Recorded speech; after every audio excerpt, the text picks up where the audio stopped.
بسم اللہ الرحمن الرحیم۔ رحمت عالم صلی اللہ علیہ وسلم بازار کی طرف جا رہے تھے۔ جیب میں صرف 8 درہم تھے۔ راستے میں ایک ضعیف عورت بیٹھی رو رہی تھی۔ آپ صلی اللہ علیہ وسلم رک گئے، اس کے قریب پہنچے اور اس کے غم میں شریک ہونے کے لیے اس سے پوچھا، بڑی بی کیوں رو رہی ہو؟ کیا حادثہ پیش آیا ہے؟ ضعیف عورت بولی، بی بی نے 2 درہم لے کر سودا لینے کو بھیجا تھا، درہم راستے میں کہیں گر گئے، وہ کیا خیال کریں گی؟ یہ کہہ کر بڑھیا پھر زارو قطار رونے لگی۔ آپ صلی اللہ علیہ وسلم نے جیب سے 2 درہم نکالے، بڑھیا کے ہاتھ پر رکھے اور اس کو تسلی دیتے ہوئے آگے بڑھ گئے۔ بازار پہنچ کر خدا کے رسول صلی اللہ علیہ وسلم نے 2 درہم میں ایک قمیض خریدی اور واپس ہو گئے۔ واپسی میں کیا دیکھتے ہیں کہ ایک فقیر پھٹے پرانے کپڑوں میں کھڑا ہے اور صدا لگا رہا ہے، جو مجھے کپڑے پہنائے گا خدا اسے جنت کا جوڑا عطا فرمائے گا۔ آپ صلی اللہ علیہ وسلم ذرا رکے، فقیر نے پھر صدا لگائی، جو مجھے کپڑے پہنائے گا خدا اسے جنت کا جوڑا عطا فرمائے گا۔ آپ صلی اللہ علیہ وسلم نے وہ قمیض اسی وقت اسی کو پہنا دی اور پھر بازار کی طرف چل دیے۔ وہاں جا کر آپ صلی اللہ علیہ وسلم نے دوسری قمیض 2 درہم میں خریدی اور اپنے گھر جانے کے لیے واپس ہوئے۔ دیکھا کہ راستے میں پھر وہی بڑھیا رو رہی ہے۔ دریافت فرمایا، بڑی بی اب کیا بات ہے؟ بولی، یا رسول اللہ، میرے ماں باپ آپ پر قربان، میں کہاں تک آپ کو پریشان کروں؟ گھر سے نکلتے ہوئے کافی دیر ہو گئی ہے، گھر والیاں انتظار کر رہی ہوں گی، یہاں دیر لگ گئی، اتنی دیر میں پہنچوں تو ناراض ہوں گی، برا بھلا کہیں گی، سزا دیں گی۔ بڑھیا یہ کہہ کر پھر زور زور سے رونے لگی۔ آپ صلی اللہ علیہ وسلم نے بڑھیا کی فریاد نہایت دھیان سے سنی۔ بڑھیا پر ترس آیا، اسے تسلی دی اور فرمایا، چلو اچھا میں تمہارے ساتھ چلتا ہوں۔ بڑھیا خوشی خوشی چل دی۔ خدا کے رسول صلی اللہ علیہ وسلم بھی ساتھ تھے۔ تھوڑی ہی دور گئے تھے کہ کچھ انصار کے گھر نظر آئے۔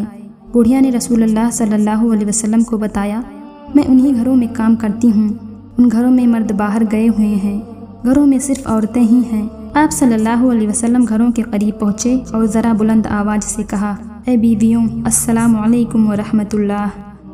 آواز مانوس تھی، ہر خاتون متوجہ ہو گئیں مگر بالکل خاموش رہیں، کسی گھر سے کوئی جواب نہ آیا۔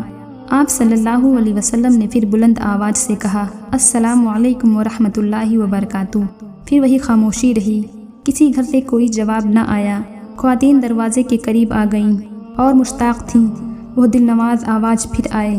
خدا کے رسول صلی اللہ علیہ وسلم نے تیسری بار پھر ذرا بلند آواز سے کہا، السلام علیکم ورحمۃ اللہ وبرکاتہ۔ تیسری آواز پر سارے گھروں کی عورتوں نے مل کر جواب دیا، وعلیکم السلام ورحمۃ اللہ وبرکاتہ۔ آپ صلی اللہ علیہ وسلم نے پوچھا، کیا تم نے میری پہلی آواز نہیں سنی تھی؟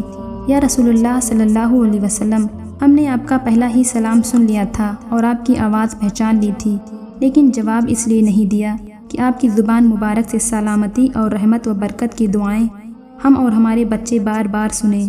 عورتوں نے عقیدت واردات کا اظہار کرتے ہوئے کہا۔ خدا کے رسول صلی اللہ علیہ وسلم مسکرا دیے، پھر فرمایا، یہ تمہاری خادمہ ڈر رہی تھی کہ تم اسے ڈانٹو گی اور سزا دو گی، اتفاق سے اس خدا کی بندی کو دیر ہو گئی تھی، میں اسی کی سفارش کے لیے آیا ہوں۔ رسول خدا صلی اللہ علیہ وسلم کے الفاظ سن کر خواتین کی آنکھوں میں آنسو آ گئے اور ایک زبان ہو کر بولی، یا رسول اللہ صلی اللہ علیہ وسلم، یہ آپ کو سفارش میں لے کر آئی ہے تو آپ گواہ رہیں، ہم اسی وقت اس کو آزاد کرتے ہیں اور اس پر کسی کا کوئی حق نہیں ہے۔ باندی کی آزادی پر آپ صلی اللہ علیہ وسلم کا چہرہ خوشی سے چمک اٹھا اور آپ صلی اللہ علیہ وسلم ان نیک خواتین کو دعائیں دیتے ہوئے خوشی خوشی گھر واپس آ گئے۔ مکہ فتح ہو چکا تھا اور لوگ جوق در جوق اسلام کا شرف حاصل کرنے کے لیے رسول اللہ صلی اللہ علیہ وسلم کی خدمت میں حاضر ہو رہے تھے۔ آپ صلی اللہ علیہ وسلم کے رفیقہ گار سیدنا ابو بکر صدیق رضی اللہ تعالی عنہ بھی ایک کمزور بوڑھے شخص کو لیے آ رہے تھے۔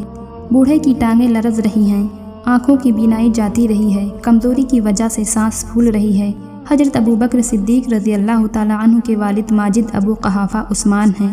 رحمت عالم صلی اللہ علیہ وسلم نے انہیں دیکھا تو آنکھیں اشکبار ہو گئیں۔ حضرت ابو بکر صدیق رضی اللہ تعالی عنہ نے کہا، یا رسول اللہ صلی اللہ علیہ وسلم، ان کو کلمہ پڑھا کر اسلام کے حلقے میں داخل فرمائیے۔ خدا کے رسول صلی اللہ علیہ وسلم نے فرمایا، ابو بکر، تم نے خواہ مخواہ ایک بزرگ کو اتنی تکلیف دی، میں خود ہی ان کے پاس چلا جاتا۔ اور پھر آپ صلی اللہ علیہ وسلم نے ان کو کلمہ پڑھا کر اسلام کی دولت سے مالا مال کر دیا۔